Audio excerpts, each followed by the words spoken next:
In a world where healing magic is regulated and human lives are priced like merchandise, one man breaks every rule to save the forgotten. They call him Xenos, the unlicensed healer. He doesn't ask for money, he asks for something far more dangerous: souls, secrets, and loyalty that can never be broken.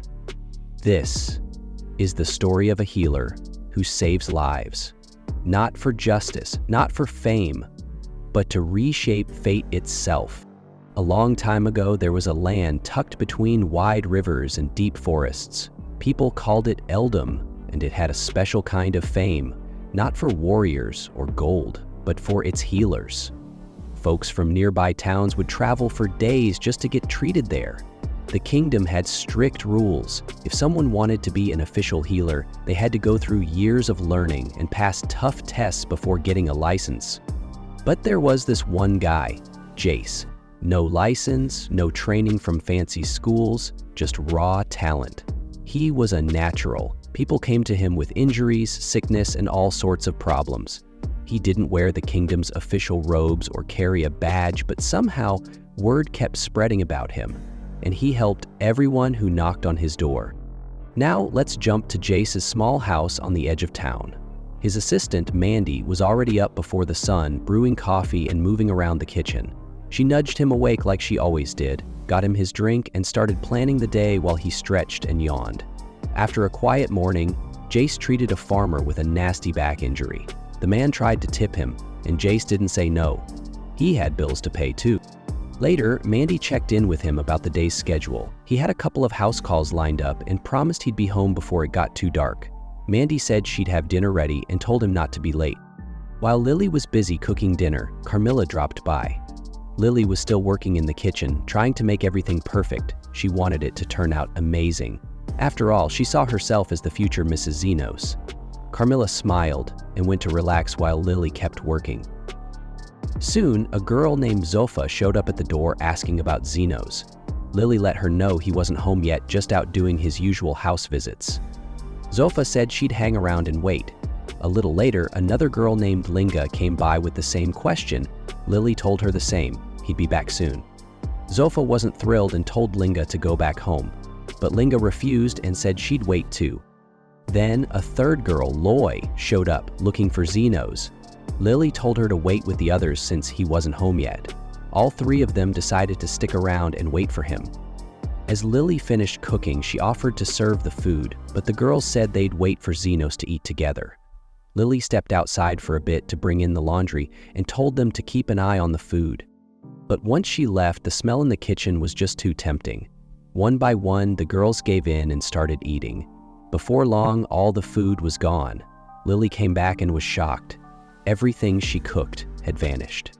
She asked what happened, but none of them gave a clear answer at first. Eventually, they started pointing fingers, each blaming the others. Things got a little heated, and it looked like they were about to start a full-on argument. Lily reminded them that Xenos wouldn't be happy if he saw them fighting. She told them she wanted everyone to eat together, not like this. The girls felt bad and apologized, offering to help make a new meal, but Lily told them they were out of ingredients. That's when Carmilla came back and found out what had happened. She was disappointed too. She had been looking forward to that meal. Lena quickly went over to apologize, and the others followed. They knew they messed up. Lily told them if they wanted to make it right, they had to bring back the best ingredients they could find. Once they were alone, Carmilla quietly asked Lily if she was still upset. Lily told Carmilla she wasn't that mad, just a little upset because that was the last of the herbs she had. Carmilla laughed it off, saying she wouldn't have been so calm if it were her. But Lily just brushed it off. She wanted to finish the meal before Xenos came back, even if things didn't go as planned. Meanwhile, Xenos was on his way home when he noticed a girl on the ground clearly in pain. As he watched, a man, her boss, showed up and started yelling at her. She tried to explain she'd been sick and had gone to the hospital, but they refused to treat her since she didn't have money. The boss didn't care. He grabbed her roughly and dragged her off, saying she had no excuse to skip work. They ended up near some old graves, and things got worse. He pushed her hard, and she slammed into one of the tombstones. That's when something weird happened. A strange spirit rose from the grave and slipped into her body. The boss, still fuming, told her to get back to work or he'd make her regret it. He even kicked her while shouting about money.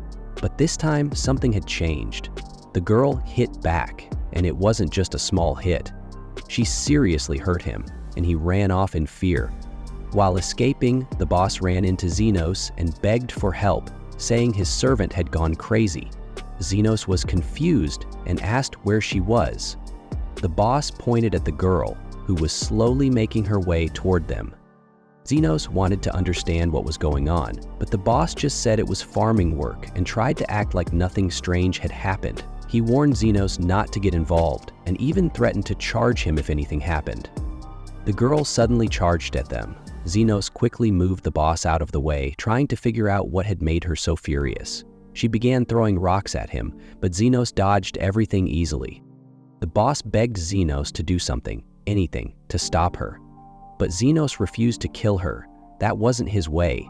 The boss just said he'd replace her with another worker, but Xenos ignored him.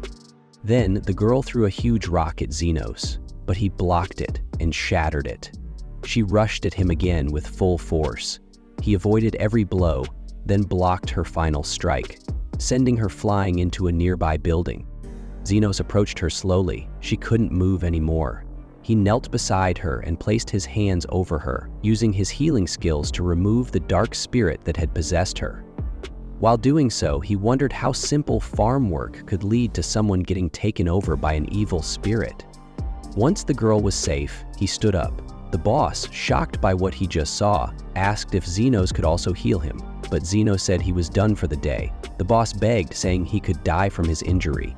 Xenos replied that treatment would cost more. The boss quickly handed over a bag of money, but Xenos said it still wasn't enough.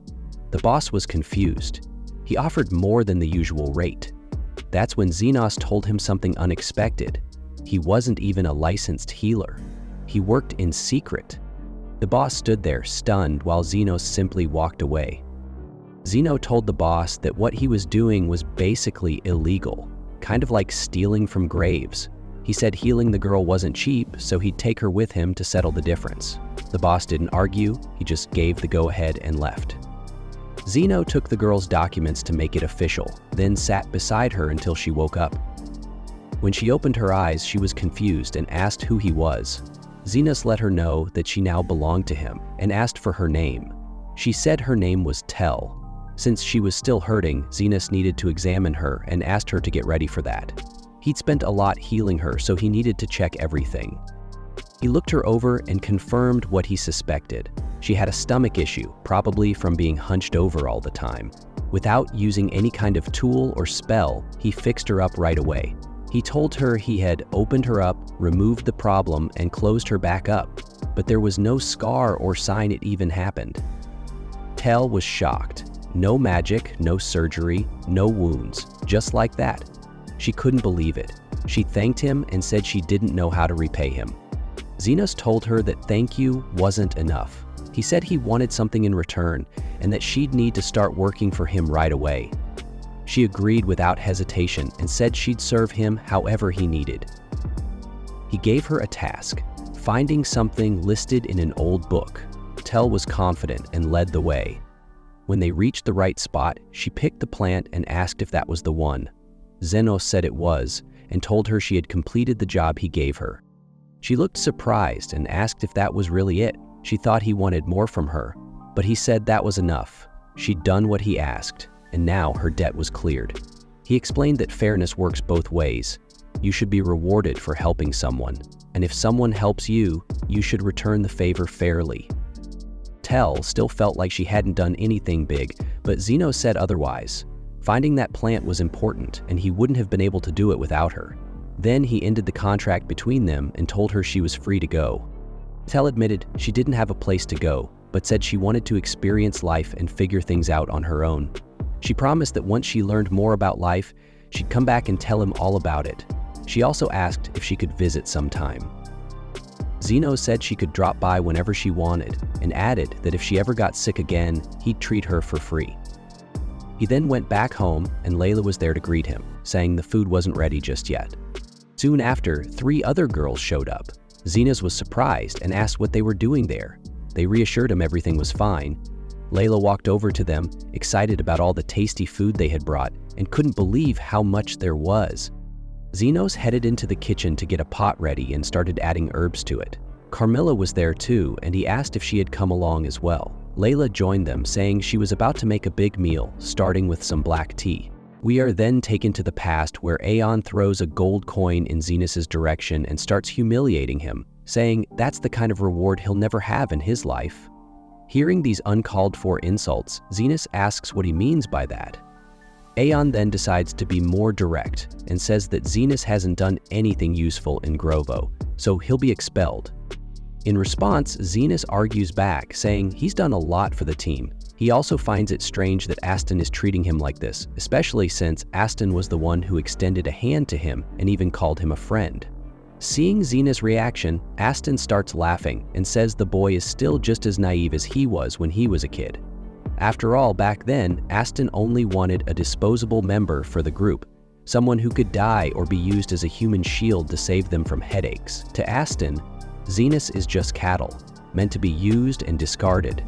And just because Zenas got fed, doesn't mean he belongs to the group. Then Aeon brags that they've finally become one of the strongest and most famous groups in the region.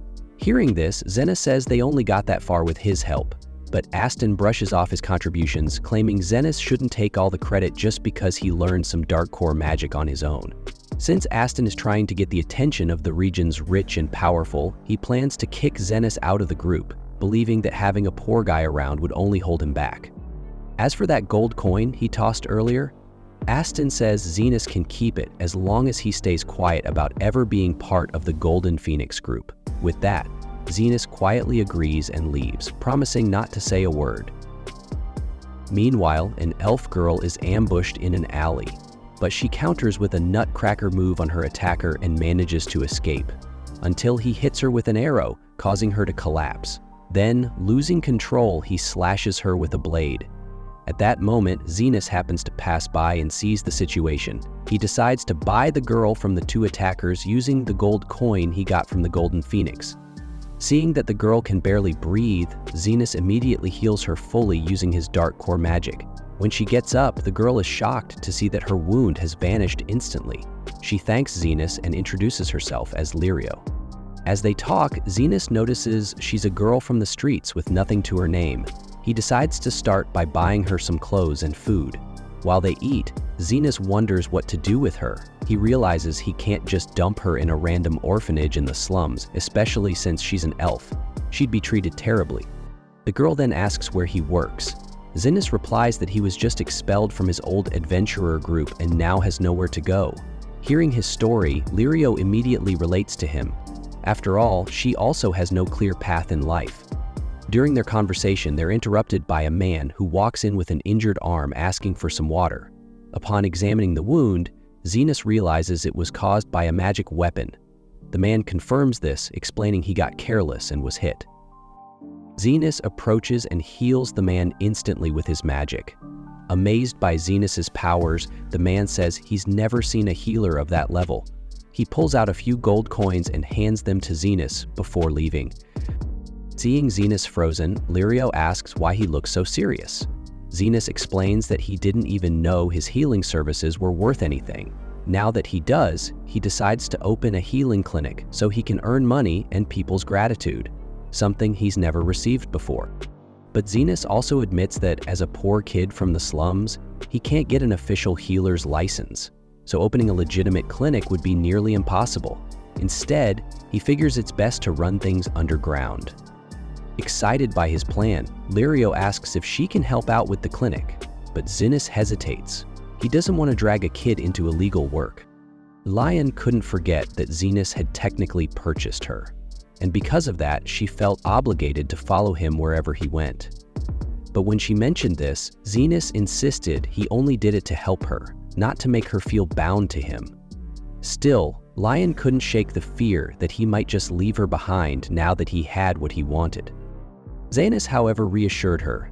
He had no intention of abandoning her. At the very least, he wanted to ensure she was somewhere safe before parting ways. With that in mind, The two of them headed toward a more remote area on the outskirts of town, where Zanus intended to set up his underground healing clinic. As they arrived, Lion asked why he had chosen such an out-of-the-way location.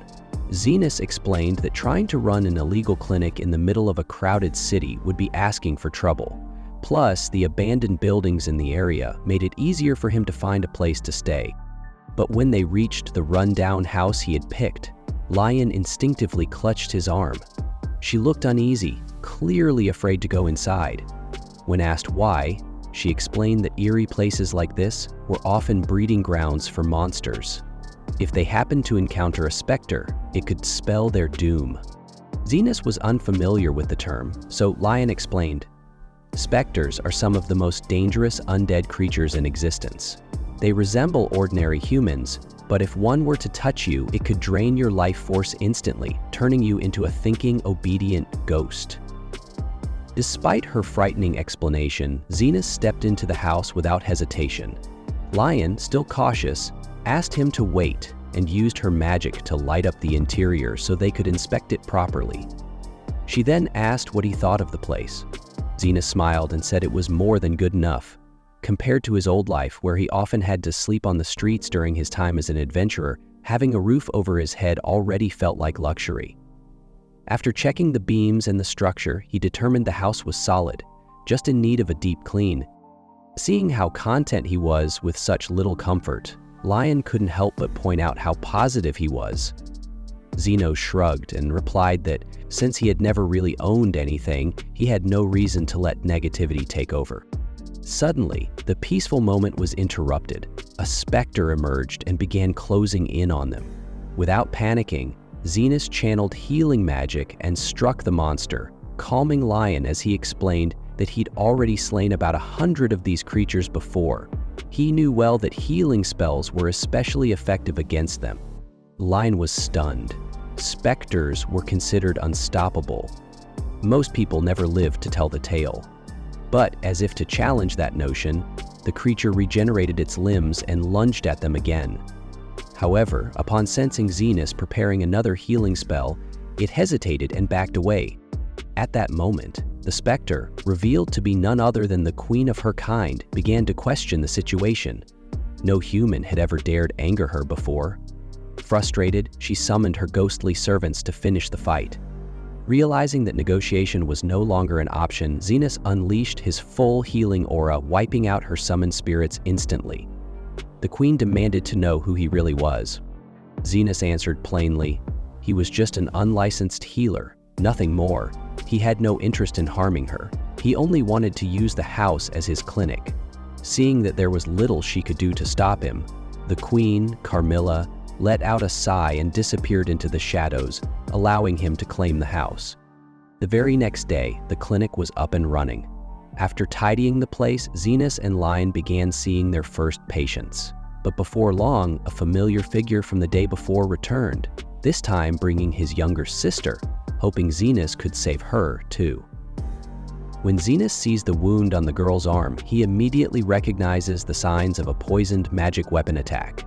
After assessing her condition, he delivers some brutal honesty. He's going to have to amputate the arm. The cost? A whopping 1 million weigh-in. It's the only way to save her, in his opinion. Trying to avoid that fate, the girl pulls rank. She introduces herself as Sophia, also known by the alias the Tornado. This revelation catches Zanus off guard. His very first patient turns out to be a major player. Sophia isn't just anyone. She's one of the top 3 leaders who control the slums. She leads the Lizardmen faction, who are known for targeting corrupt merchants and distributing stolen goods among the poor, a literal Robin Hood figure.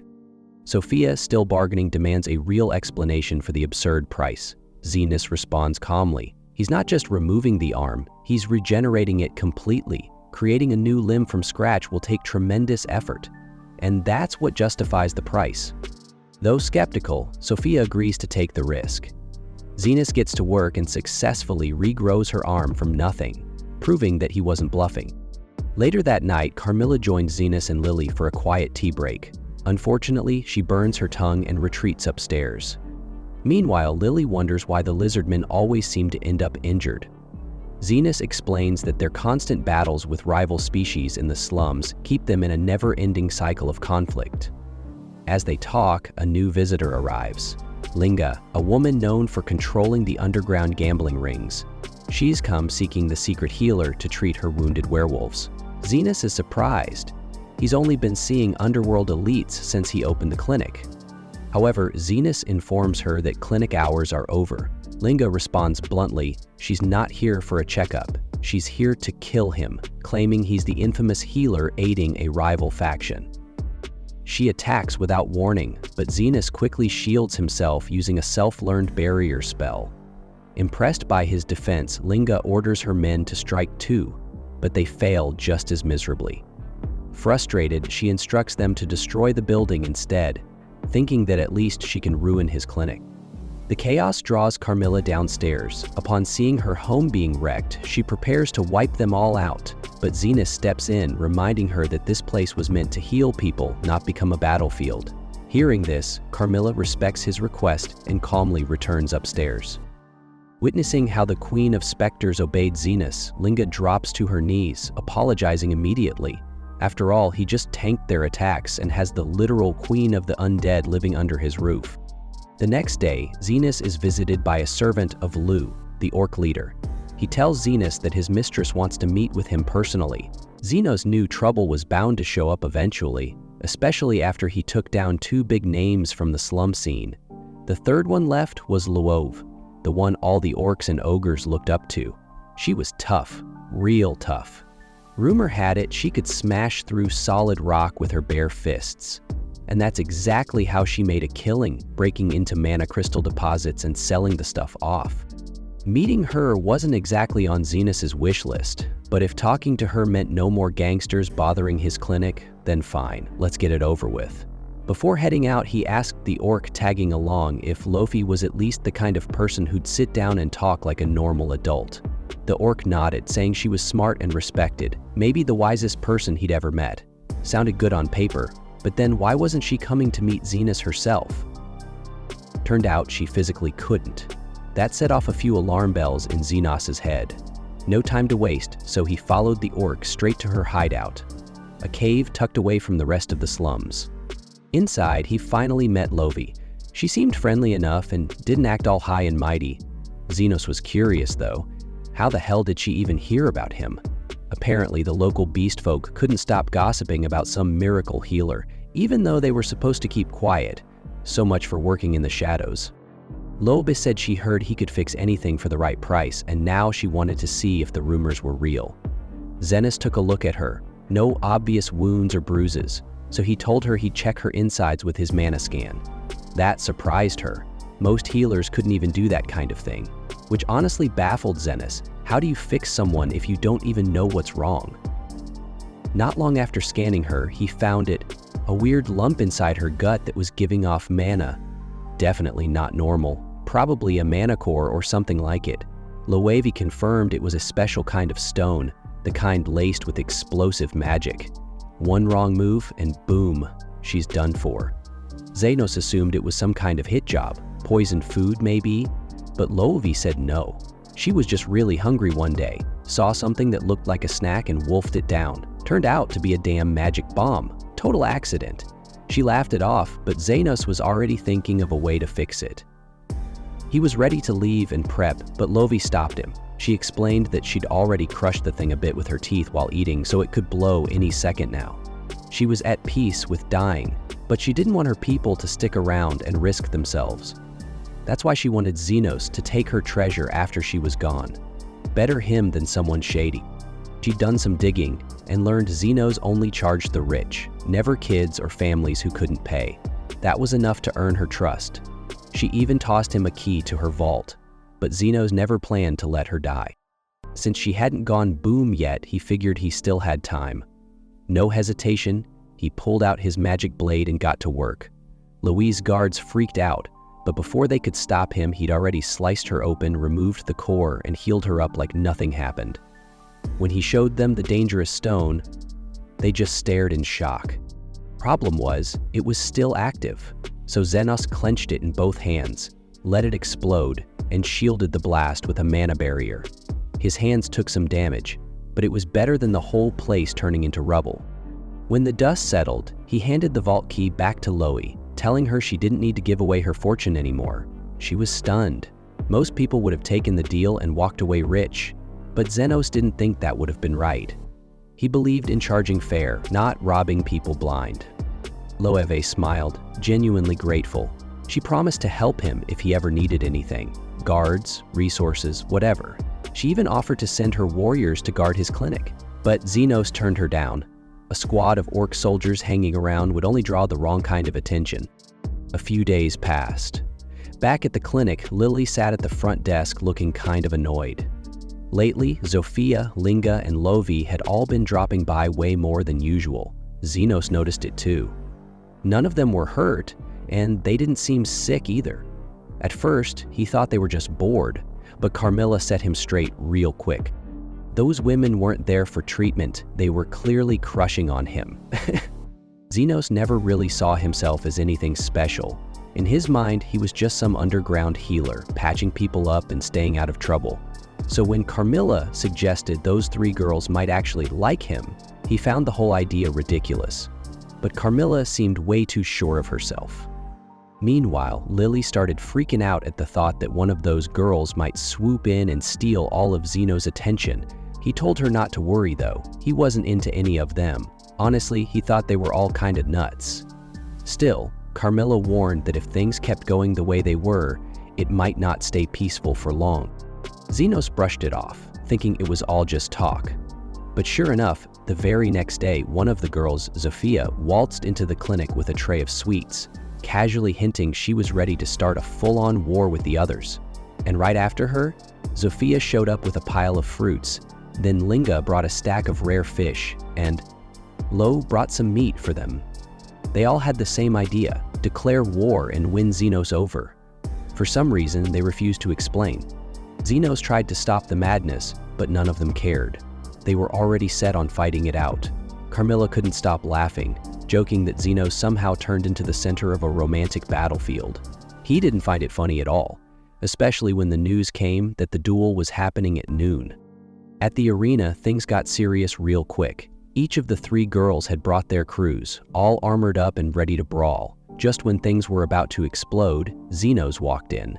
Everyone stopped. The tension was so thick you could cut it. Instead of stopping the fight though, Xenos surprised everyone by saying they could go ahead and settle it however they wanted. He figured if they were so set on this, maybe they'd calm down after getting it out of their system.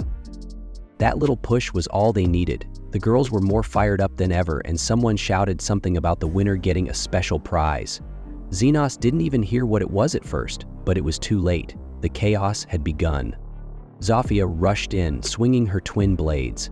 Linga dodged and flipped backward, narrowly avoiding a hit. Loie jumped from a ledge, trying to crush them both with a stomp, but missed and ended up flattening half a food stand instead. Then it turned into an all-out war. One of the groups even launched fireworks for no reason. Soon the battlefield looked like a scene from a disaster movie. Steel clashed, people flew through the air, and magical blasts lit up the sky. And yet, not a single fighter went down. Hours passed and everyone was still standing. That's when Zofia noticed something weird. Her cuts were vanishing. She wasn't even in pain anymore. Everything paused. People looked around, confused. Then Xenos stepped forward and explained the obvious. He was healing all of them the entire time. He never said he'd let them die. As their healer, he couldn't just stand there and watch them destroy each other. He'd been silently mending wounds from the sidelines, non-stop. Nobody could believe it. Who the hell could heal an entire army at once? But that's when the truth hit. As long as Xenos was there, no one was winning. The fight could literally go on forever, and he made sure they knew he was keeping track of every single hour. He wasn't doing it for free. The girls finally got the message. Fighting was pointless if nothing would come from it. So they agreed to chill out and call a truce between their groups. But the competition for Xenos? Oh, that was still very much on. They just agreed not to stab each other over it anymore. Later on, Lily found Xenos sitting at the edge of the field, looking completely worn out. She asked why he even bothered to stop the fight. Xenos stayed quiet for a second. then remembered something an old mentor once told him. Patching people up is good, but real healing means changing the world around you. He wasn't sure if he'd ever reach that level, but he figured he had to try. He didn't want more fighting in the slums. People here already had it hard enough. And sure, he joked about losing business if folks stopped getting hurt, but deep down, Lily knew better. He just wanted peace. Even if it meant giving up gold or dealing with love-crazed lunatics, Xenos chose what felt right. That's exactly why Lily liked him. He cared way more than he let on. Of course, when she told him that straight up, Xenos just blinked, like he didn't understand a word. Typical. Anyway, with the chaos finally over, Xenos stood up, dusted himself off, and headed home. He still had a bunch of healing fees to collect. Business as usual. Lily didn't think Xenos was being serious when he said he'd charge everyone for the healing during the big brawl, but turns out he wasn't joking at all. Healing that many people back to back was no joke, and Xenos wasn't about to let all that effort slide without getting something in return. Meanwhile, back in the capital, the head of the Royal Knights was in a quiet meeting with his vice commander, Krishna. She noticed the guy was clearly stressed, so she asked what was going on. Apparently, he'd heard a wild rumor, something about the demi-human gangs in the slums suddenly calling a truce. That sounded like total nonsense. Those groups had been at each other's throats for as long as anyone could remember, so the idea that they'd just stop fighting felt unreal. But if it was true, it wasn't just surprising, it was dangerous. See, the kingdom had stayed stable for years because the poor folks were too busy fighting each other to rise up against the rich. But if they found common ground, if they joined forces, they might start demanding rights, fair treatment, maybe even free meds. That kind of unity could shake the whole system. The weirdest part? Word on the street was that one person made the peace happen. The commander didn't like that, not one bit. He told Krishna to handle it, quietly. No mess, no fuss. Just find whoever was behind the peace and get rid of the problem. Krishna didn't hesitate. She took the job immediately, ready to go deal with whoever messed up the chaos by bringing in peace. Back in the slums, Xenos suddenly sneezed. The people around him got all worked up like he was about to drop dead. Linga quickly offered her tail to keep him warm, and Loeb went full extra, saying he should rest his face on her, legendary pillows. That crushed Lily, who just stared in defeat, not having any weird body part to offer. Xenos brushed it off, saying it was just a sneeze, and reminded them he still had to fix up Zofia. Once he finished patching her arm, he asked how she even got hurt, since it'd been a while since she needed any fixing. Zofia explained she'd been out working the night shift, stealing from shady nobles and sharing the loot with struggling folks. But this time she picked the wrong house and ended up crossing paths with Krishna, the vice commander herself. The woman had a reputation for using her magic guns before asking questions, and Zofia barely escaped. That bit of news made Carmilla nervous. Getting noticed by someone like Krishna? Not great for Xenos. But he wasn't too worried. He figured someone as high up as her wouldn't bother with some back alley healer. Except, Krishna was already in the slums asking questions. She noticed things were weird. Demi-humans weren't fighting anymore, which made her suspicious. She stopped a lizard guy nearby and bluntly asked who was behind all the peace. The guy didn't recognize her, but he knew better than to snitch. So he kept his mouth shut and tried to walk off. Bad move. Krishna pulled her gun and threatened to shoot his walking stick if he didn't talk. But the guy still wouldn't give up Xenos. He was ready to take the hit if it meant protecting him. Just then, Zofia and her brother showed up. Krishna wasn't ready to fight them both, so she slipped away before they noticed her. She wandered into the older part of the slums and ended up stumbling on Xenos' clinic completely by accident. Thinking she was just lost, she went inside to ask for directions. Xenos, being the nice guy he was, offered to help, but just as he was about to assist her, Lily walked in with some tea. The second Krishna noticed Lily's elf ears, her whole vibe changed. Without warning, she pulled her gun and fired right at Xenos' head. Krishna didn't expect to run into another suspect while chasing a totally different case. She was actually looking into a string of child kidnappings when she noticed something odd. An elf girl and a human boy who clearly weren't related. That was enough to raise her suspicions, so she jumped into action without thinking twice. Lily tried to make it clear that she wasn't kidnapped. Xenos had taken her in willingly, but Krishna wasn't buying it and started talking about illegal trafficking and how it needs proper paperwork and whatnot. When Lily insisted that the boy had actually saved her, Krishna began to realize she might have messed up. Luckily, the shots she fired earlier weren't deadly. Still, the healer she hit was out cold, for now. Krishna's great at her job, but she's got a serious temper. That's her biggest flaw. Or at least, that's what she thinks. Xenos, now awake, joked that her worst trait is actually her awful sense of direction. He looked around, clearly confused by the whole situation. Krishna apologized for rushing things, but asked how Xenos came out without a scratch. He explained he used some basic defensive magic, which left Krishna puzzled. She didn't think that kind of spell could block her enchanted gear. She walked up to him and checked for herself. No injuries.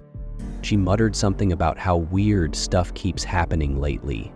Xenos said that being attacked by a total stranger was definitely one of the weirder things he's experienced. That got Krishna curious. She asked if he was some kind of legendary wizard who specialized in defense magic his whole life. Xenos shut that down fast. First, he wasn't a famous anything. Second, she clearly sucked at remembering names. Still, Krishna wasn't about to let her guard down. No one fools the deputy commander of the Royal Knights. When she dropped her title, both Xenos and Lily were stunned. Krishna told Xenos he had to help with the investigation since the situation was serious. To avoid further chaos, Xenos hung a warning flag in the clinic to keep people out and agreed to talk with her. That's when Krishna admitted she was secretly hunting someone in the slums. Xenos found it weird she was sharing top-secret info with a random guy, but she just said it was everyone's duty to help the Knights. When he asked who she was after, she leaned in and said, "The Mediator, the same guy who supposedly kept the slum factions from tearing each other apart." Xenos almost choked on his tea. Just then, Carmilla showed up with a look that said this situation was about to get messy. Krishna couldn't ignore someone with that kind of influence. She claimed the Mediator hadn't harmed the demihumans, but still saw him as a threat. No one could keep control like that without dark help. Xenos argued that maybe the guy just didn't like drama and wanted to stay out of the spotlight. Krishna asked if he knew the guy, but he brushed it off, saying it was just a hunch. Still, she was convinced that letting someone like the Mediator do whatever he wanted could endanger the whole kingdom someday. Lily didn't think he had such big plans. Yeah, he was strict with money, but she guessed he didn't enjoy seeing people suffer. Krishna asked if Lily knew who he was, but the elf nervously denied it. Even so, Krishna could tell tracking him down wasn't going to be easy. Their chat basically wrapped up there. Xenos offered to show her the way back to town. She could tell he was way too eager to see her leave, but didn't push it. As she got up to leave, she pointed out the random bed in the middle of the room. Xenos quickly said he was planning to get rid of it. That's when she surprised him. She said she wanted to stay there, said she needed a base for her mission, and this place seemed just right. She even offered to pay rent.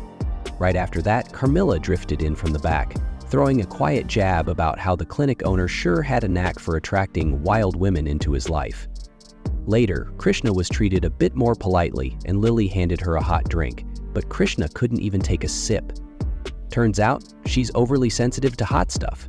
She joked that it was her only flaw, which made Xenos mentally note that she seemed to have a bunch of only flaws.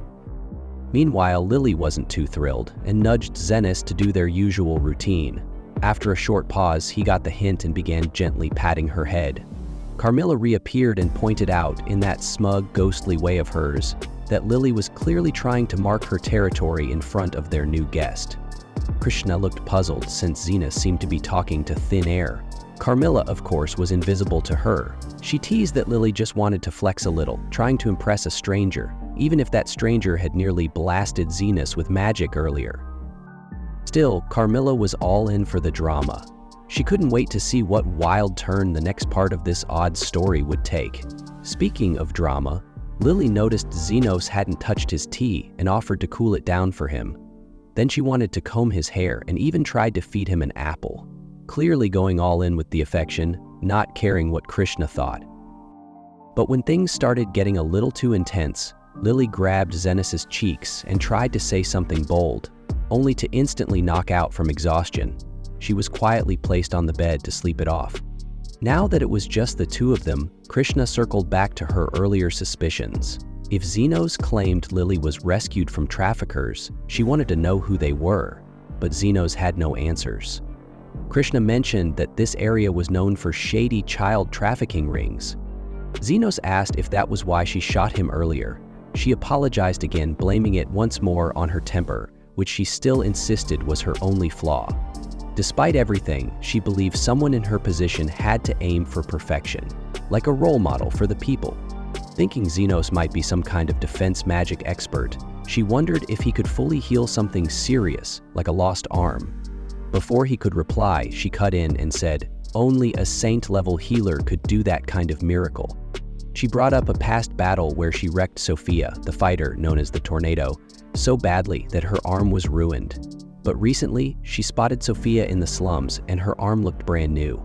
That kind of recovery wasn't normal, and Krishna figured whoever pulled that off had to be respected big time in the community. Anyway, she planned to start her real mission the next day and swore she'd find and arrest the person stirring up the slums. Zenos questioned why the slums bothered her so much. That's when Krishna opened up. Her mother used to visit these areas, helping the poor, feeding kids, doing all the good stuff.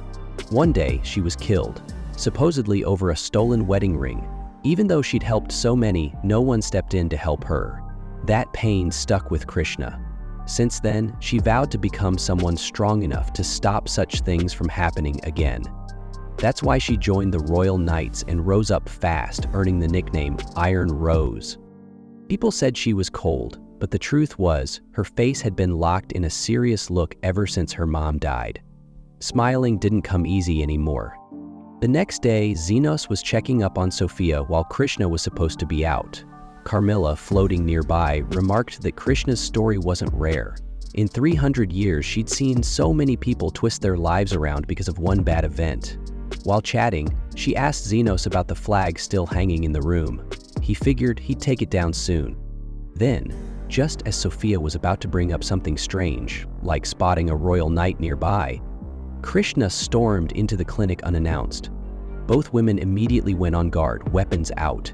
Carmilla joked that Zenos looked like he just got caught cheating. Lily yelled that Sophia had just gotten lost. Sophia confirmed it, hoping to ease the tension, but Krishna wasn't done. She asked about Sophia's arm, certain the mediator had healed it. This was the person she believed was influencing the area, possibly manipulating people. Sophia didn't let it slide. She pointed out that shady characters existed in every level of society. If Krishna was serious about stopping child trafficking, then she should know the person running the show was actually a high-up noble, not some local troublemaker. Krishna refused to believe it, especially since this noble, Calendar, was known for helping orphans. But Sophia argued that the whole reason the illegal network was centered in the slums was to keep attention off Calendar. Krishna didn't buy it, believing the slums were the root of the problem. But Sophia hadn't expected the officer to care this much about her words. And with that, things weren't anywhere close to cooling down. Turns out Krishna had one big blind spot. She kept judging folks by where they came from, not who they were. Deep down, though, she knew the truth. The one called the mediator didn't care about where people lived or how they looked. He just helped whoever really needed it. Even if she didn't want to admit it, he was the kind of person who would save anyone, even someone like her. He didn't carry around that heavy sense of justice she clung to, the kind that blamed all wrongs on the slums. Then, out of nowhere, Zenos stepped in front of her weapon and calmly revealed that Sophia was his patient and he was the mediator. Krishna couldn't believe it. In her mind, the mediator had to be some high-level healing expert, and Zenos was more into shielding spells. You couldn't be a pro at both, right? But Zenos told her that he wasn't a master at either one, just that defense and healing weren't that different when you understood them deeply. Still unsure, Krishna decided to distance herself. Hanging around a slum doc who backed the mediator didn't fit the image of a flawless hero she wanted to maintain. So, she headed to see Lord Calendar, pointing out that there had been some shady movement lately and asking for a security check at his mansion. Calendar was polite about it, but Krishna insisted on making it a surprise visit, just to keep it real. While walking through the place, something felt off. The guards were oddly packed near the back of the house. Suspicious, she slipped into a hidden area and found a secret stairway. Down there in the dark, she found kids locked up in chains. It was clear this wasn't just a fancy home, it was a cover. But before she could get them out, a shot rang out and hit her in the back.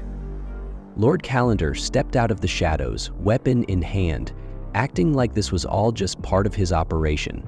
To him, she was just another person who needed to be kept quiet. Wounded and fading, Krishna apologized to the kids, realizing she might not make it. Her mind drifted to her mother and how she had failed to live up to her own promise of being a hero. But right when all hope seemed gone, X-Fi showed up with Xenos. Calendar had no idea who these two were. Xenos just looked like a chill street doc, and X-Fi said she only showed him the path.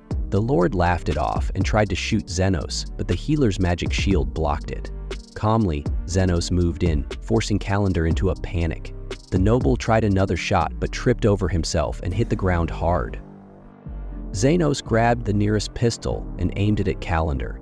The Lord barked back, stunned that someone beneath him dared to act like this.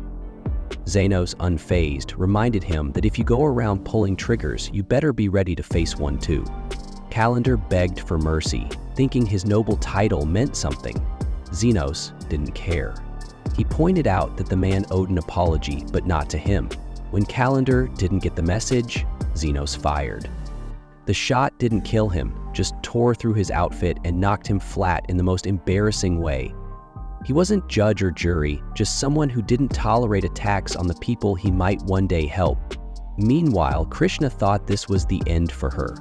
She asked Xenos to report everything, but the healer just smirked, saying it was a bit sad to see someone called Iron Rose throwing in the towel. While healing her wounds, he joked about sending her a bill later. She was stunned, not just by the fact she was still alive, but by how easily he handled it all. To her, he was a true hero. But Xenos shrugged it off, saying he was just a low-budget healer in a broken-down clinic. Krishna, finally recovering, admitted she wasn't the perfect hero after all. Xenos simply said, "No one is. If you stand for something, you're going to get hurt." It's his job to make sure people don't die from that. Still, to some folks out there, she was a hero. And when the kids asked if the hero was still there, it hit her hard. She thought her mother had died helpless, but those street kids her mom used to feed, they saw her as a hero too. Flawed, tired, even forgetful, but a hero all the same. Later, Sophia's crew rescued the children while she and Xenos quietly slipped out before the royal knights showed up. Before leaving, Krishna asked why he came back for her. Xenos said simply that she couldn't pay her bill if she was dead. She laughed, really laughed, for the first time in ages, realizing that maybe being imperfect wasn't the worst thing after all. We then flash back to Xenos' past, back when he was just a homeless kid with no family, no home, and no future. He was wandering the streets, barely surviving. That's when Aston happened to be passing through the area, checking out the locals. He noticed Xenos and casually invited him to join his group of adventurers, assuming the boy had nothing better to do. Xenos hesitated. He believed that poor people like him couldn't be adventurers. Aston asked if he had any useful skills, and Xenos replied that he knew a little healing magic. Hearing that, Aston laughed. He figured no street rat could afford to study magic seriously and doubted the kid was telling the truth. Still, he invited him along again, not because he believed in him, but because having a slave around might be useful. Years later, we see Aston in a battle with a monster. Xenos heals his wounds mid-fight and even boosts his physical strength, allowing Aston to defeat the monster easily. But since Aston doesn't realize Xenos is behind the power-up, he assumes the kid is useless and decides it's time to get rid of him, so ungratefully they kick Xenos out of the party. Some time passes, and the group accepts a special job involving a cave far from the city. The current party includes Yuma the archer, Gile the defense mage, and Andres the offensive mage. Before heading in, Aston explains that although the mission seems like a waste of time, They'll earn favor with one of the 7 great nobles if they pull it off. Inside the cave, they encounter flame wolves. The plan is to kill them and collect their pelts to gift to Lord Fennel. Gil activates defensive magic just in case, and the team goes in confident, until things go south fast. One of the wolves burns Aston's arm, and Yuma gets violently attacked. Aston tells Andres to attack, but he's caught off guard and can't react. Then Gil warns that his defensive magic isn't working properly. Aston, now panicking, orders a retreat. Once outside, he yells at everyone, furious they couldn't handle mere Barank magical beasts. Gaio suggests that maybe Xenos was helping them before. Aston brushes that off and says they need to hire a real healer, not some useless kid like Xenos. 10 days later, they return to the cave, this time with Uming, a licensed mid-tier healer.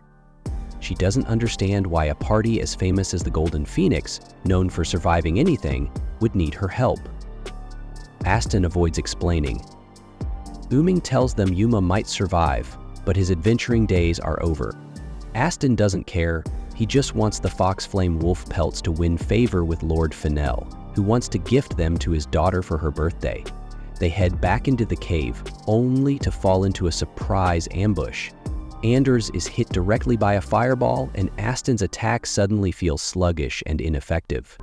Uming warns that Uming might die without help.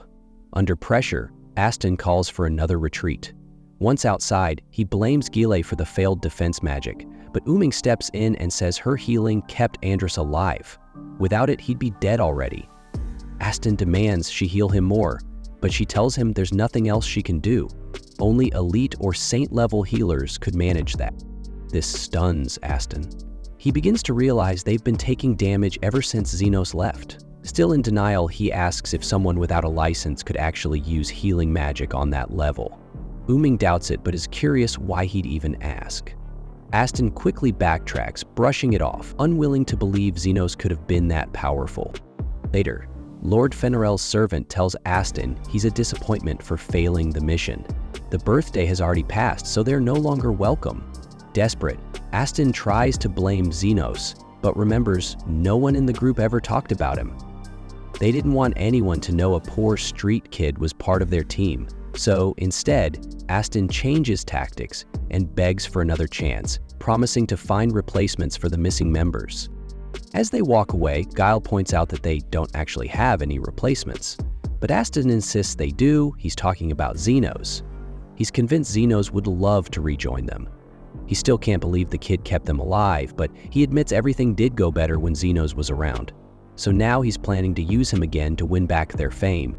But once they're in the slums, Gil asks how they're supposed to find Xenos in a place this big. Aston says they'll hire the 3 Beastkin bosses who run the area. After all, criminals usually know everything that goes on here. Their first stop is Sophia's base. When she hears what they want, she laughs out loud. They're the idiots who kicked out the doctor. Aston gets defensive, but Sophia signals her men to surround them. She tells him to go crawl back to whatever hole he came from because Xenos has better things to do than deal with their crap. And so does she. With no other choice, they're forced to retreat again. They go to visit Linga next, and even she ends up realizing that the people who kicked out Xenos were total idiots. In fact, she thinks they'd be better off dying and being reincarnated as cockroaches. Aston is surprised to learn that she also knows Xenos, and even though her words sting, her insane speed makes her threatening enough that Aston backs off without causing any trouble. Then they head over to see Loie. As they arrive, they find out that she also knows Xenos. At this point, Aston decides to just quietly leave without stirring up drama. Guess some people don't like being humiliated 3 times in one day. But before he leaves, Loie warns him. If the orcs find out he's been messing with Xenos, they won't let it slide. Later, Aston is seen brooding in an alley, wondering if these 3 demi-human leaders might actually be in love with Xenos. But the idea seems so ridiculous that he assumes it must be someone else with the same name. After all, there's no way that useless guy could have this much influence. Just then, Guile points out that Xenos is nearby. They spot him by pure chance and head over to talk. Xenos is with Lily. Aston shows up with a cocky attitude, thinking Xenos would obviously be interested in why they're here, but Xenos says he doesn't care and walks off, saying he's busy. This throws Aston off, and he quickly blurts out that he's actually here for him, and that he's lucky because Aston's offering to let him rejoin the Golden Phoenix. But while Aston's busy bragging about how generous he's being, Xenos shuts him down instantly. Aston's confused. Why would he refuse? Xenos reminds him that they treated him like trash and paid him peanuts. He doesn't miss any of it. Who would? Still, just to humor him, Xenos says he might consider joining a mission in the future, but only if he gets paid. He lays out his new rates: 50,000 buenes per heal, 1 million for critical injuries, and triple that for defensive and enhancement magic. No discounts. Aston is stunned. He asks, "Who the hell do you think you are?" and scoffs that Xenos doesn't even have a roof over his head. Right then, one of the lizard folk greets Xenos warmly and even asks about his leg. A bunch of demi-human kids run up and invite Xenos to play, creating this cheerful little scene around him. But Aston is pissed about being ignored. Lily comments, "Those old guys are so noisy," which makes Aston snap, saying, "He's not old." Xenos tells her they should go home and forget about it. But Aston can't let it go. He asks if Xenos really doesn't want to come back, reminding him that he's the one who gave him a place to belong. Xenos says he's sorry, but he's too late, and walks away. That really hits Aston hard. Not wanting to be rejected like that, he draws his sword and goes to attack Xenos from behind, but before he gets close, Krishna shoots him down and tells him he's got guts trying to attack someone in front of her. Xenos asks what she's doing here, and she says she came to see him, which confuses him since he doesn't even live here. Turns out she got lost again, but she jokes that for once, her bad sense of direction actually worked in her favor. Aston groans in pain and suddenly recognizes her. She's the youngest vice general in the history of the Order. He wonders how someone like her could be friends with Xenos. Krishna says she'll be taking Aston to the nearest station for attempted assault. Aston tries to blame Guile for dragging him into it, but then makes a run for it. Later that night, the girls regroup with Xenos and tell him Aston visited each of them, trying to track him down. All three had their men follow his trail, but they lost him completely. Lily thinks Aston's probably already gone, but Sophia says if he's gone underground, that could mean trouble, referring to the clandestine guild, a group that deals in illegal jobs for the right price. Even the demi-humans don't mess with them. Xenos points out that hiring that kind of guild costs a ton. Carmilla doubts Aston could afford it if he's so desperate to find Xenos, but Sophia remembers something. There's one person in that guild who takes jobs under certain conditions, even for free. She thinks his name is Gia. Later that night, Carmilla talks privately with Xenos and asks how he learned healing magic. He says it was when he tried to revive a corpse, which shocks her since that's forbidden magic. Xenos admits it, but says he didn't know it was necromancy as a kid. His teacher beat him for it. Carmilla says it's not quite the same, but when she was alive, there was something called artificial life magic, used to create golems. Xenos realizes that's ancient magic from 300 years ago during the war with the Demon King. She explains that golem magic used a special magic stone as a heart, combined with coal and sulfur. They never got tired and followed orders until the end, making them terrifying weapons. Just then, a tremor shakes the ground. Carmilla runs outside to check, and to her shock, golems are rampaging through the city, causing chaos. She never expected to see them again, especially right after talking about them. Down in the city's darker back alleys, a fixer who goes by The Guide advertises himself for risky gigs. The fee he's offered this time is smaller than he hoped, but he shrugs it off. Cash isn't his only reason for showing up. Not long after, he's approached by someone who doesn't just want payback on one enemy, but on every person tied to that enemy. The guide pushes for details, since secrets cost extra. The customer stalls, then finally spills. This isn't heroic justice at all, just a selfish plan to dump years of anger onto anyone standing nearby. The guide finds the whole thing pathetic, yet amusing. He's been tinkering with a charged stone that can power a brute-shaped shell, and this looks like the perfect live test. Jump to the present. A hulking clay beast now trashes the slums, rooftops collapsing while folks sprint for safety. Carmilla joins Xenos at the edge of the chaos. Lily is still sleeping back home, spared the nightmare scene. 3 local faction bosses rush in, werewolves, orcs, and a mixed crew, all battered from the first wave. Half of Lo's orcs can barely stand. Ling's pack is scattered. Xeno figures the creature is an old surface world life form twisted by arcane energy. The leaders have no clue where it crawled out, though one orc swears it rose right out of their own district. That points Xenos toward the underground guild, but there's no time to chase theories. He orders the wounded dragged into one spot so his healing burst can reach everyone, then tells anyone able-bodied to start evacuating. Meanwhile, the guide watches from a rooftop, spyglass in hand. The stone brute is slower than he hoped, but still wrecking plenty. He's less interested in the rubble and more in how Xenos will cope once people he cares about start dropping. This is just the opening scene, and the guide can't wait for the sequel.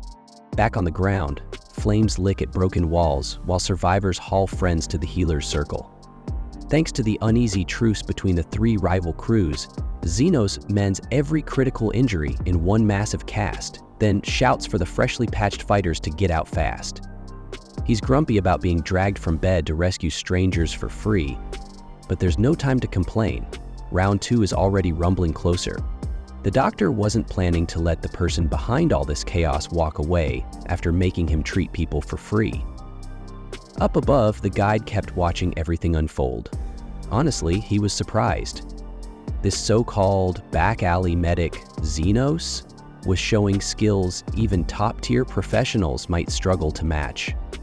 But then again, what good was saving lives if the thing hurting them was still on the loose? The guide didn't seem too stressed. In his mind, the enemy had won the first round. Now it was time to see how round 2 would go.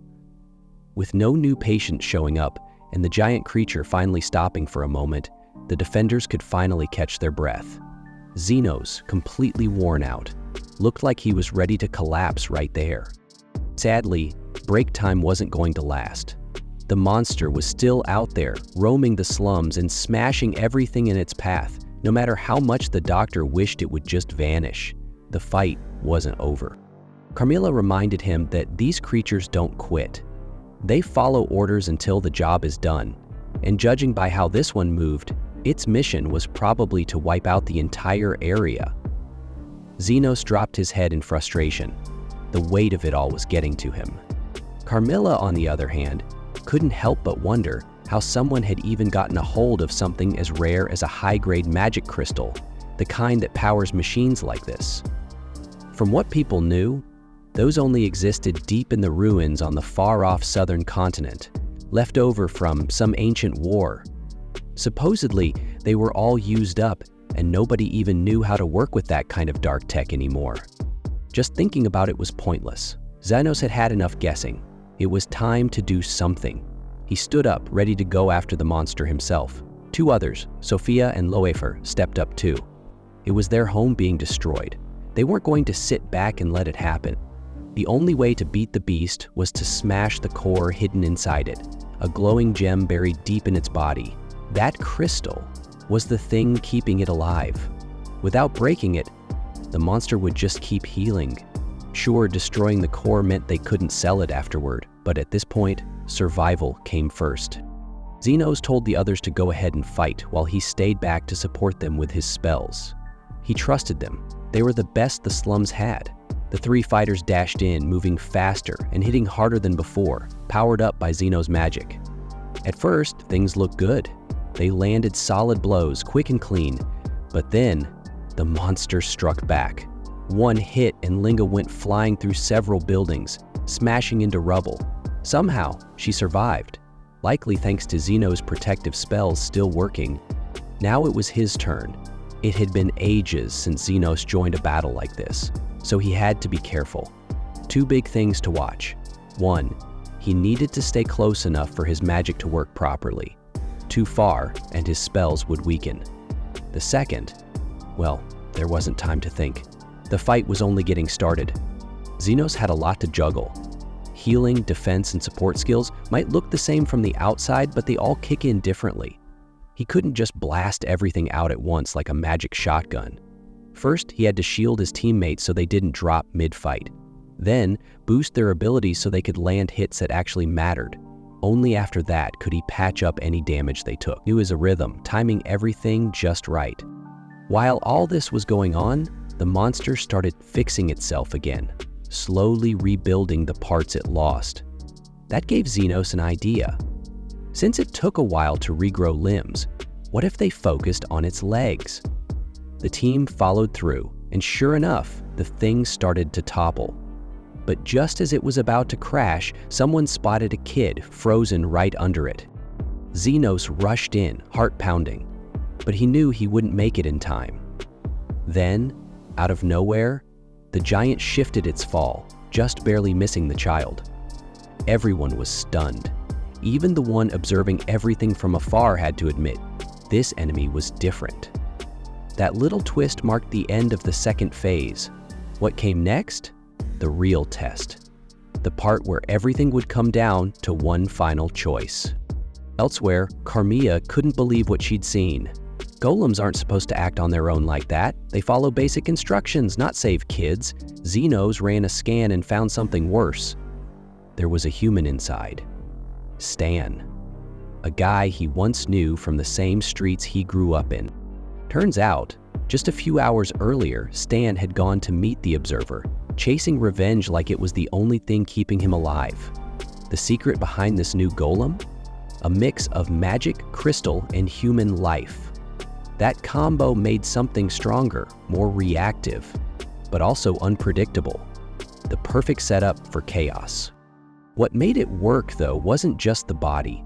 It was the emotion behind it. Rage, pain, hopelessness, those were the fuel. And Stan had plenty of it. The crystal became his second heart. And from that, the golem was born. Now Xenos had to make a choice. If he took down the core, Stan would die. But if he didn't, the destruction wouldn't stop. The girls offered to help, but he asked them to fall back. This was personal. Everyone thought it was crazy for a support guy to step into the front alone. But sometimes rules had to break. Even his old mentor's lesson about staying in the back didn't matter now. Carmilla, sensing things were nearly over, decided to leave. She didn't like being around when the sun came up anyway. Still, she promised to have something warm ready when Xenos returned. Xenos teased her a bit, which earned a dramatic eye roll from her spirit companion Lily. Now alone, face to face with someone from his past, Xenos thought back. Stan once stood in this exact place, back when they were both just trying to survive. For someone known for being selfish, saving a kid was a curveball. But Xenos remembered something Gale once said. Stan had a sister who died because they couldn't afford treatment. Maybe seeing that kid brought back a ghost of the past. Even covered in armor, powered by hate, maybe there was still a small spark of humanity left. Xenos had always wondered how Stan knew where he was hiding after the world turned its back on him. Now it made sense. Stan didn't have anywhere to go either. But none of that changed what had to be done. As the golem tried to crush him, Xenos dodged and activated a blade made from pure energy. With sharp precision, he tore through the arms and drove the blade deep into its chest, cutting through until the crystal inside cracked open. There, for the first time in a long while, he saw Stan. No longer a monster, just a broken man caught in a nightmare. Xenos didn't smile. He didn't cry. He just did what needed to be done. One final cut through the heart of someone who once gave him hope. The Observer watched in silence, not expecting that kind of ending from the man they called the Slum Doctor. Xenos didn't waste much time finishing off a Stan, quicker than anyone would have guessed. Still, the guide kept watching from afar, peering through his disc telescope. Turns out, it wasn't the end just yet. Xenos wasn't trying to kill Astan, he was actually saving him. Every slash with his scalpel wasn't just cutting, it was carefully slicing off the pieces twisted by the cursed stone, then healing the human part underneath. It was a risky move. Go too deep and Astan dies. Wait too long and the stone takes over again. Even after all that chaos, Xenos was still laser-focused.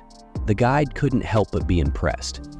Most people would have collapsed by now, but Xenos was still working like it was just another day. Deep down, Xenos figured the world might be better off without Aston, but he made the call to save him. And since the guy survived, he could at least cough up some gratitude. Or gold. Xenos was flat broke after all. When Aston finally asked why he was spared, Xenos had a few reasons. First off, he needed answers. Someone had to be pulling the strings behind this mess. Second, as much as Aston sucked as a person, he did do a couple things that helped Xenos out, even if by accident. Years ago, he dragged Xenos out of the slums and handed him 1 gold coin. That single coin ended up saving Lily and starting his clinic. Funny how life works. But the main reason? Xenos just couldn't do it. He was a healer, not a killer. And so he struck the magic core in Aston's body one final time. Not to destroy him, but to rip the stone out once and for all. A burst of light shot through the air as the stone cracked apart. After being saved, Aston looked completely defeated. He couldn't believe Xenos let him live, even after everything. He asked if this was some kind of revenge, but the truth? Xenos hadn't planned anything. He just acted on what felt right. Aston, finally seeing the damage he'd caused over the years, looked like a man who realized too late what he'd become. He asked for forgiveness, even knowing it wouldn't change a thing. Xenos wasn't moved. The time for apologies had passed. What came next were consequences, and so Xenos powered up his arm and landed a punch straight to Aston's face, a real one. Not out of hate, but because if he didn't let some of that anger out, it would eat him alive. After the hit, Aston was left half-naked and knocked out cold in the street. Hours passed. When Aston finally came to, he was back in the slums. Krishna had dragged him there again, her second time chasing monster reports and stumbling across this guy. Xenos had already filled her in on everything. Honestly, it was a miracle no one died. But Aston's troubles were far from over. He was being charged with everything from assault and escape to destruction of property, and even public indecency thanks to his less-than-dressed exit. And just to rub salt in the wound, Krishna let him know Xenos took his prized weapon. It was a high-level sword, and selling it could help cover the damage. Besides, Xenos found it first. The only thing Xenos left behind for Aston? 1 gold coin. And a short message: they should never meet again. Alone and wrecked, Aston broke down sobbing like a kid who lost everything. Meanwhile, Xenos could barely stay on his feet. The fight, the healing, everything had drained him. The girls tried to help him walk, but he wanted them to rest too. Still, they wouldn't hear it. He'd always looked after them, and now it was their turn. As they walked off into the fading light, the guide quietly slipped away, leaving them to whatever came next. At some point down the road, he was bound to bump into Xenos again, and when that happened, the whole game would start all over. They both knew it. It was just a matter of time. When he finally made it back, the house was still the same, but the vibe was a little different. One of the girls pretended she didn't care, rolled her eyes, acting like life had been better without him around. But someone else spilled the truth. Turns out, she had been pacing nonstop, checking the door every hour. Meanwhile, the elf had been the calmest of them all. She went about her routine like nothing had changed, made her tea, sat by the window, and waited, without a trace of panic. Deep down, she had this unshakable trust that he'd walk through that door again. And sure enough, he did.